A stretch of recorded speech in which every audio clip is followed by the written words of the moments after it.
t'a validé? Qui t'a validé? Tu dis que tu viens de la rue, mais qui t'a validé? Qui t'a validé? Qui t'a validé? Tous ces cons n'ont pas de vécu, pas de personnalité.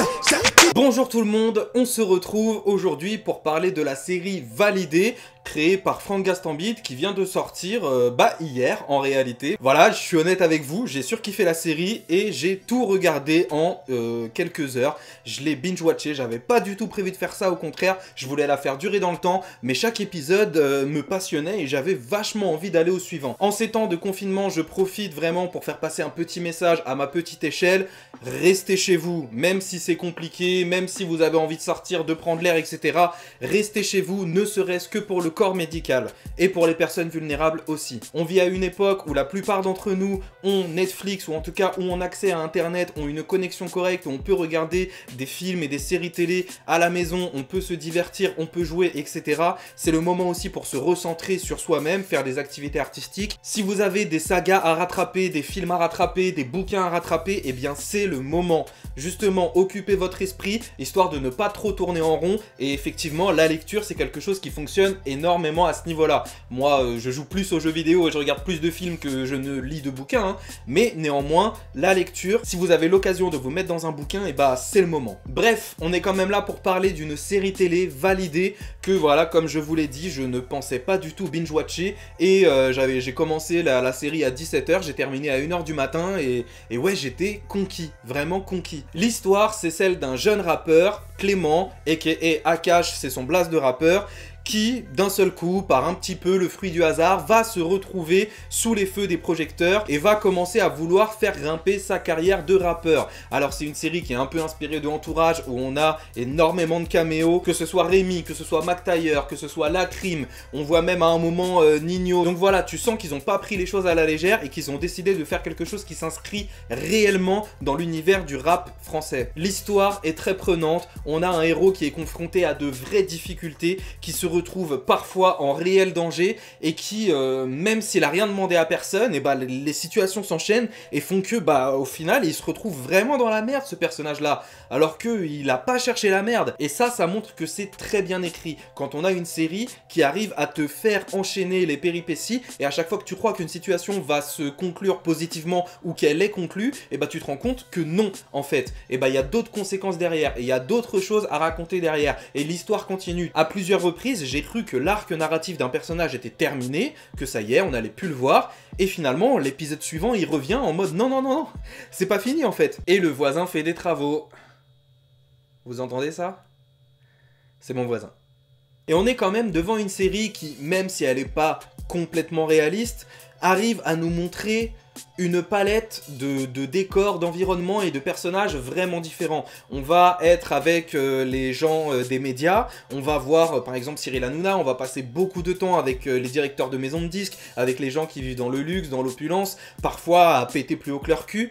Et d'un autre côté, on ne va pas non plus hésiter à te montrer la banlieue, la violence, le deal, les go-fast, etc. Et de manière très crue, très réaliste. Et les deux s'emboîtent parfaitement alors que c'est deux mondes qui sont complètement opposés. Et le personnage principal, Apache, je crois que j'ai dit Akash tout à l'heure.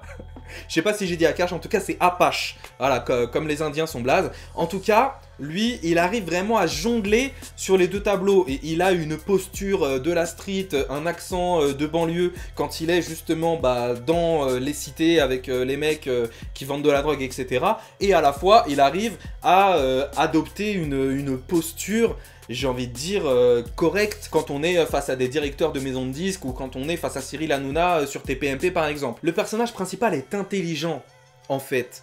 Et c'est ce que j'aime beaucoup dans cette série, c'est que on a un personnage qui est sincère, qui a de vrais tourments, qui a de vraies idées, qui a de vraies envies, sur lequel les merdes tombent, alors que, comme je l'ai dit, il a rien demandé. Et moi, je me suis vraiment senti en empathie face au personnage de Clément. Face au personnage secondaire aussi, hein, mais lui, il porte vraiment la série tout seul, à bout de bras, et il est super bon, quoi. Je parle du personnage. L'acteur aussi est génial, hein. En plus, il kick le mic, il est vraiment chaud. Mais le personnage en lui-même, comment il est écrit, c'est un personnage brillant. j'ai envie de dire, ouais, brillant. Néanmoins, bon, je vous dis tout ça, j'ai surkiffé, mais il y a aussi pas mal de défauts, on va y revenir. Alors, j'ai pas du tout envie de descendre la série, hein, comme je vous le dis, j'ai vraiment surkiffé, mais il y a quelques petits trucs, à certains moments, des problèmes d'écriture ou quoi, je me suis dit, bon, c'est quand même un peu moyen, on va y revenir, vous inquiétez pas, on spoilera pas. Alors déjà, en fait, ne serait-ce que la manière dont le personnage se fait connaître avec son tout premier buzz, déjà, cette manière-là, elle est moyenne. C'est-à-dire qu'il se retrouve à un endroit et que on pense qu'il est à cet endroit-là pour faire quelque chose. Et finalement, t'as l'impression que c'est le fruit du hasard, mais il te sort et fait quelque chose qui était prévu.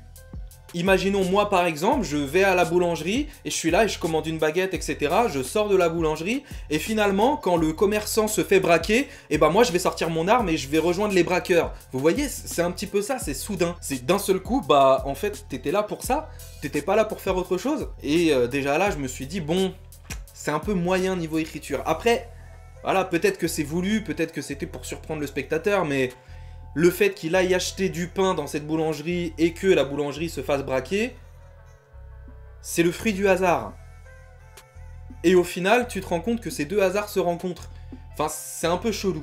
Un peu chelou. Mais je veux pas spoiler, donc je dirai rien. Mais c'est un peu bizarre. Pareil, à un autre moment, on a un personnage qui détruit les logos d'une maison de disques dans une scène, voilà, qu'on a déjà vu dans plusieurs films. Hein, je pense à NWA, quand tu as Ice Cube, je crois, qui prend une batte de baseball qui va tout détruire. On a une scène à peu près similaire. Et il n'y a aucune conséquence de cette scène. Alors que le personnage, il est arrivé, tout le monde a vu son visage, tout le monde connaît son nom. Il ressort de la maison de disques, il a tout pété dans un bureau. Et à aucun moment, il y a la police qui vient le chercher, à aucun moment, il est inquiété de quoi que ce soit.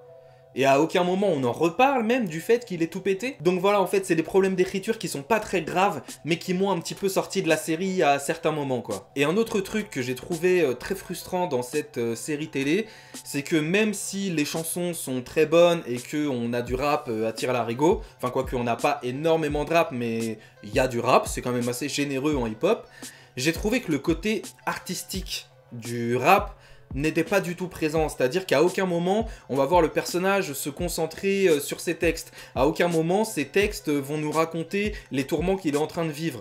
À chaque fois qu'il kick, le personnage, il te sort des freestyles communs, quoi, que tout le monde fait, que tout le monde a fait. Alors à certains moments il sort des petits textes où il va parler de son enfance, ou sinon où il va parler un peu d'amour, mais je sais pas, moi je me suis pas vraiment senti investi artistiquement avec lui.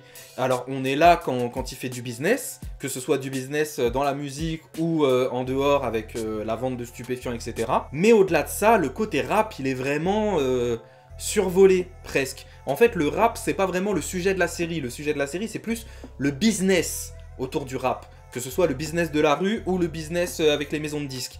Mais en soi, le côté artistique, il est pas vraiment présent. Moi, j'ai pas senti quelqu'un qui avait des tourments artistiques, qui avait des choses à dire, qui avait des revendications, qui avait besoin de cracher ce qu'il avait au fond de lui. Moi, j'ai pas ressenti ça. Moi, j'ai juste senti un mec qui savait kicker, qui aimait kicker et qui voulait percer en kickant. Mais pas quelqu'un qui voulait dire des choses, raconter des choses, que ce soit des revendications sur le monde actuel ou que ce soit des tourments personnels. Voilà, c'est assez absent de la série et j'ai trouvé ça dommage. Et toujours en restant sur la musique, il y a un truc qui m'a pas vraiment dérangé, mais qui m'a fait plutôt rire, c'est que il y a beaucoup de moments où les personnages vont tous se poser, être silencieux et écouter un morceau. Et à ce moment-là, ils sont tous en train de hocher la tête en mode « Ah ouais, c'est bien, etc., c'est pas mal ». Sauf que ces scènes-là, en fait, elles sont faites en playback. Et qu'il y a certains moments où l'instru démarre, avec juste un piano, avec juste une ligne basique, la base de l'instru, et les personnages ils sont tous là, en mode ouais, alors qu'on a juste un petit piano derrière, tout calme, qu'elle a pas encore démarré l'instru, ils sont tous wouh, elle est lourde. Voilà, ça te sort du truc, c'est pas très grave, c'est pas un gros problème, mais ça te sort du truc. À un moment aussi, dans l'histoire, il y a quelque chose qui m'a beaucoup fait rire. Cette fois-ci, c'est pas du tout un semi-défaut. Il y a quelque chose qui m'a énormément fait rire, c'est qu'à un moment, on se retrouve face à un scandale d'un personnage dont un vieux titre ressort. Et ce titre-là, c'est Nique la France. Et c'est quelque chose que ce personnage a fait quand il avait 14 ans. Et là, le titre, d'un seul coup, ressort. Et ils se disent tous, putain, on est dans la merde, ça va faire polémique, etc. Et moi, devant mon écran, je me disais, mais non, il avait 14 ans, il a écrit Nique la France, c'est bon quoi, Nique la France, il y a quand même pire comme propos envers le pays, il y a pire quand même comme blasphème envers la France, j'utilise le mot blasphème avec des guillemets, mais il y a pire que Nique la France. Et l'épisode suivant commence, et à ce moment-là, extrait du JT, et on a un personnage qui bosse à CNews, un journaliste qui est en mode actualité du jour, le rappeur, nanani, le morceau Nique la France et tout. Et là je me suis dit mais oui, mais je connais pas mon pays ou quoi? Parce que dès qu'il y a moyen d'attaquer les rappeurs en France, en fait on le fait. Et même si au premier abord je trouve ça ridicule de casser du sucre sur le dos d'un rappeur parce qu'à 14 ans il a écrit Nique la France, au final dès que je l'ai vu au JT je me suis dit mais en fait c'est possible. C'est possible qu'un rappeur se fasse inquiéter parce qu'il a écrit Nique la France, avec le politicien qui porte plainte, etc. quoi, la totale. Et encore Orelsan avec Sale pute, alors que voilà, Sale pute c'est quand même un morceau très violent où Orelsan parle de féminicide et où il dit j'ai envie de te tuer. Et pourtant en vrai, je suis sûr que si ça arrivait dans la vraie vie, eh ben mon pays réagirait comme ça quoi. C'est triste, mais c'est drôle. Mais c'est triste. Maintenant, on va se concentrer un petit peu sur les personnages. Alors, il y a un méchant principal, un antagoniste, qui est un rappeur qui est connu depuis 10 ans en France, qui est grave connu, c'est un personnage fictif, il s'appelle Mastar.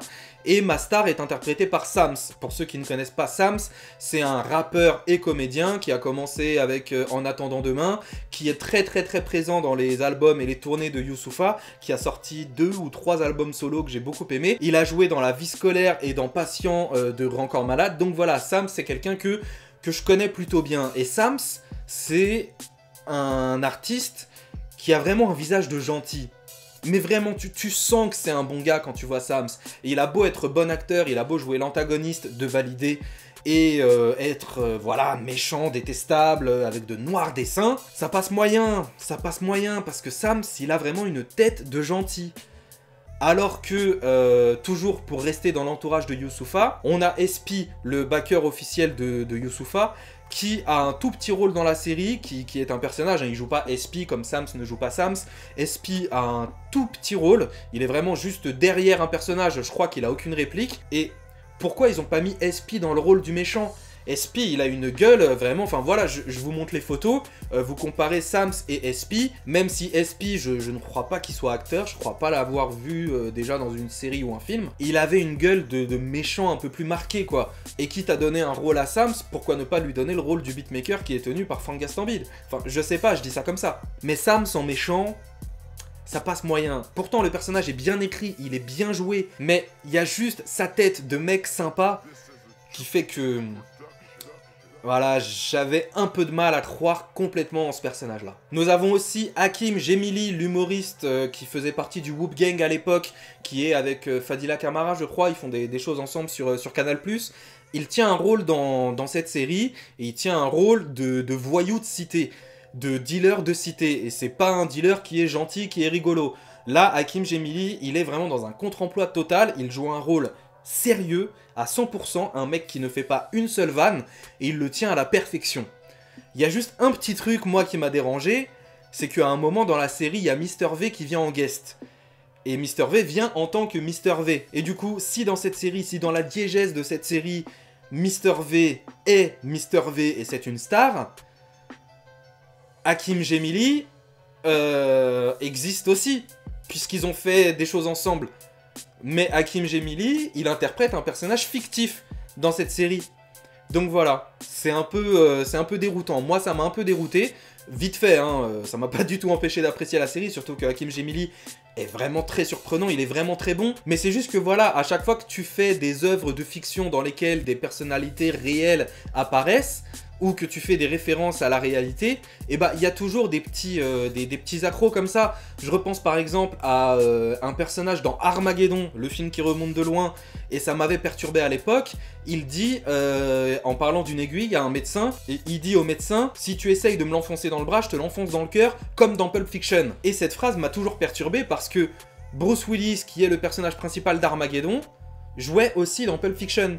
Donc voilà, c'est des trucs tout cons, mais qui moi me parasite. Et Armageddon, je m'en suis rendu compte la première fois que je l'ai vu. Je devais avoir 10 ans, et j'avais déjà vu Pulp Fiction, je connaissais, et ça m'a sorti du truc.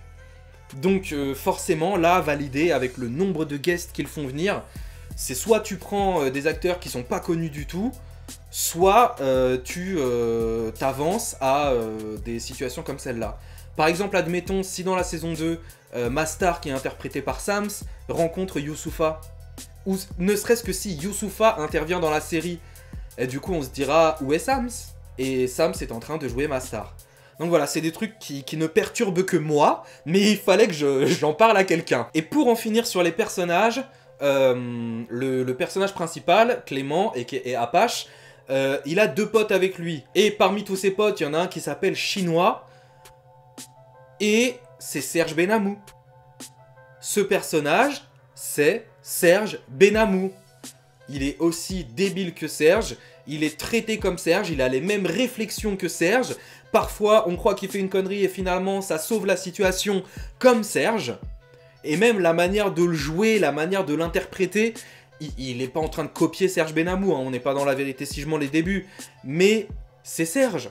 Enfin, au bout du 4e épisode, je crois, j'avais dit c'est Serge. Et à chaque connerie qui sortait, c'était Serge. Serge Benamou. Donc voilà, je pense pas que ce soit volontaire hein, de faire un personnage qui ressemble énormément à Serge Benamou, mais il lui ressemble vraiment. Genre, il est vraiment tout le temps en train de dire de la merde, pourtant il essaye de bien faire, il est naïf, il comprend pas les choses, il se fait berner, il aime les femmes, il veut pécho tout le temps, enfin... Serge Benamou, les gars. C'est lui.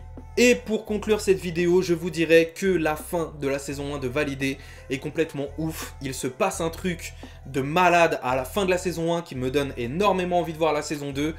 Et j'ai envie de dire à Frank Gastambide qu'il a des grosses couilles d'avoir fait ça. Je pense pas qu'il regardera cette vidéo, mais il a vraiment des grosses cojones de malade d'avoir conclu la saison 1 de Validé comme ça.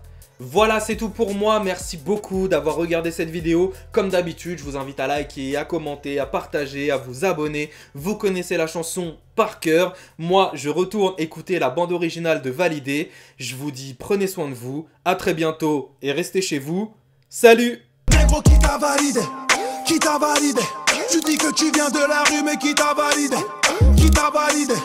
Qui t'a validé? Tous ces cons n'ont pas de vécu, pas de personnalité.